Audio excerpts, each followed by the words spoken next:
안녕하세요. 서귀포시 양승철 소아청소년과 양승철 원장입니다. 구독과 좋아요를 눌러주시고 전체 알림 설정을 눌러주시면 저희 프로그램을 제작하는데 정말 많은 도움이 됩니다. 그리고 저희가 보내드리는 좋은 내용들을 바로바로 받아보실 수 있겠습니다.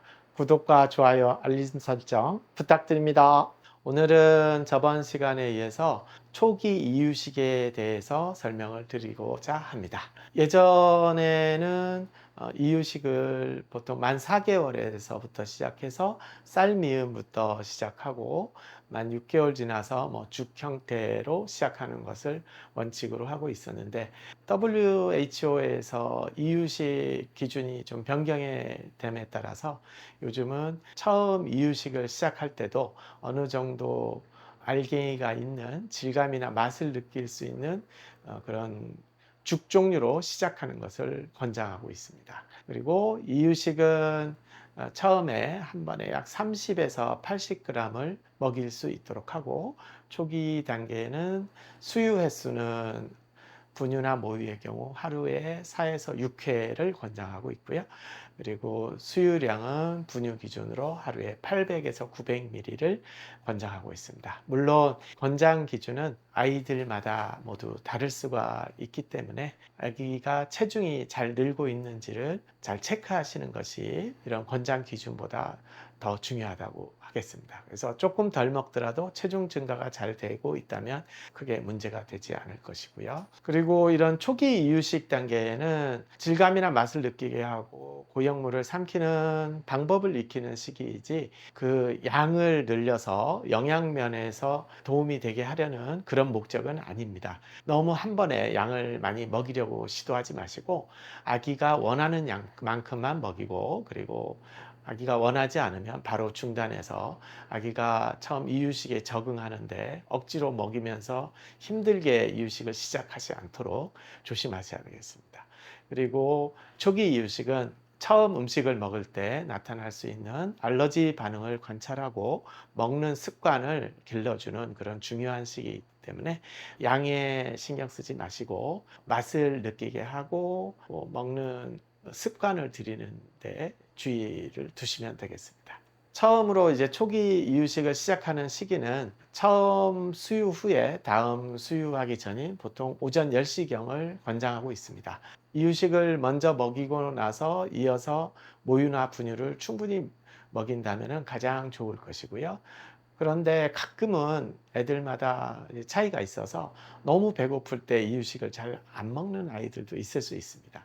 그럴 때는 이제 수유를 어느 정도 하고 나서 이유식을 주시면 이유식을 더 쉽게 먹일 수도 있기 때문에 아이들마다 다를 수 있다는 것을 알고 계셔야 되겠습니다. 그리고 이유식을 다 먹은 후에 다시 부족한 양을 또 수유를 하셔도 되겠습니다. 이런 이유식의 횟수는 이제 6개월에서 처음에는 한 번으로 시작해서 7개월, 8개월이 되면서 하루 2회에서 3회 정도로 늘려가시면 됩니다. 예전 기준에는 6개월엔 1회, 7개월엔 2회, 9개월에 3회 이렇게 교육을 했었는데, 이제 바뀐 기준으로는 6 내지 8개월에서 잘 먹는다면 하루 2, 3회로 충분히 늘려가도 되는 것으로 되었습니다.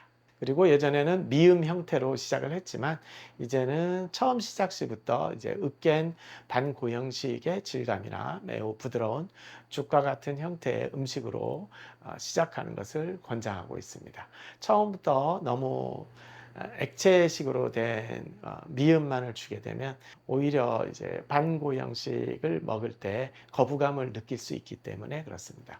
하지만 아기가 반고형식을 먹는데 거부를 하고 잘 먹지 않고 뱉어내고 그런다면 미음부터 시작하셔도 괜찮습니다. 이유식은 항상 아기들마다 차이가 많을 수 있기 때문에 권장사항 권장사항이고 아기에 따라서 맞춰주시는 것이 가장 중요합니다. 그래서 즐거운 이유식 시간을 갖는 게 가장 중요하고요.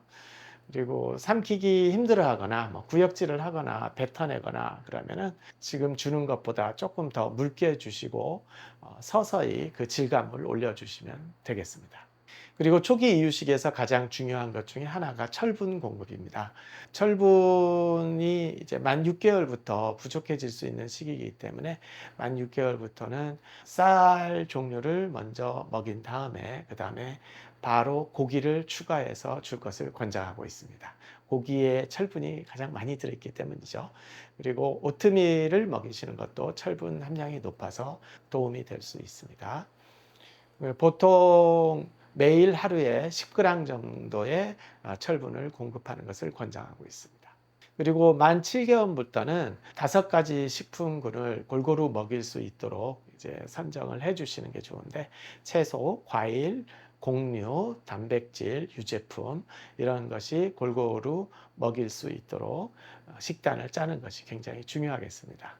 그리고 새로운 음식을 먹일 때는 하루에 하나씩 추가를 해주시고 최소 3에서 5일간은 관찰을 하면서 혹시 알러지 반응이 나타나지 않는지 잘 지켜봐야 되겠습니다. 그래서 이런 알러지 반응이 나타나는 음식이라면 당분간은 중단하시고 추후에 다시 시도하는 것이 좋겠고요. 이렇게 이유식을 먹을 때 나타나는 알러지 반응으로는 대표적인 것이 얼굴이나 팔, 다리, 몸에 붉은 반점 같은 게 나타나거나, 그리고 가려움증을 느껴서 이제 긁는다거나 이런 증상이 가장 대표적인 증상이 되겠고요. 그리고 이유식을 하고 나서 구토나 설사 증상이 있다면은 이것도 알러지 반응의 하나로 봐야 될 수 있습니다. 그리고 얼굴이나 팔, 손 이런 데가 갑자기 붓는 부종이 나타나거나 재채기를 심하게 하고 코나 눈에 가려움증이 있는 것 같다거나 그러면 이것도 알러지 반응의 하나로 생각을 하셔야 되고요. 그리고 가장 중요한 것 중에 하나는 목이 답답해 한다거나 이제 호흡곤란 증상이 있다거나 이런 증상이 있다면 위험할 수도 있는 증상이기 때문에 기도 부종이 나타나는 증상이라서 빨리 병원을 방문하셔서 처치를 받으셔야 됩니다. 그리고 최근에는 알러지 반응이 나타나는 음식들을 제한하지 말고 초기에 주어 보아서 초기에 노출을 시켜주면 알러지 반응이 추후에 줄어든다는 그런 의견들이 있어서 제한하지 않고 음식을 줄 것을 권장하는 그런 보고들이 많이 있습니다. 하지만 저 같은 경우는 이제 정말 알러지 반응이 확실하게 좀 심하게 올 수 있는 몇 가지 음식들은 정말 조심해서 먹일 것을 권장하고 있는데요. 특히 돌 전에 생우유가 든 음식이나 꿀이 들어간 음식, 그리고 계란 흰자 같은 경우는 알러지가 반응이 좀 자주 나타나고 심하게 나타나기 때문에 돌 이후로 늦춰주시는 것을 권장드리고 있고요. 그리고 갑각류나 해산물 중에서 이제 새우나 가재, 게 같은 그런 등껍질 딱딱한 갑각류 종류나, 그리고 제주에서 많이 먹는 그 성게 미역국 같은 거는 두드러기를 심하게 나타날 수 있기 때문에 어려서는 주지 않을 것을 권장하고 있습니다. 오늘은 초기 이유식에 대해서 알아봤고요. 초기 이유식이 과정이 이제 많이 바뀌었기 때문에 처음부터 질감 있는 음식을 먹일 수 있다는 거, 그리고 하루에 2, 3회로 잘 먹는다면 바로바로 늘려갈 수 있다는 거, 이것이 바뀐 가장 중요한 점이라고 보시면 되겠습니다. 다음 시간에는 이제 또 중기 이유식에 대해서 한번 알아보도록 하겠습니다. 다음 시간에 다시 오겠습니다. 감사합니다. 구독과 좋아요, 알림 설정 부탁드립니다.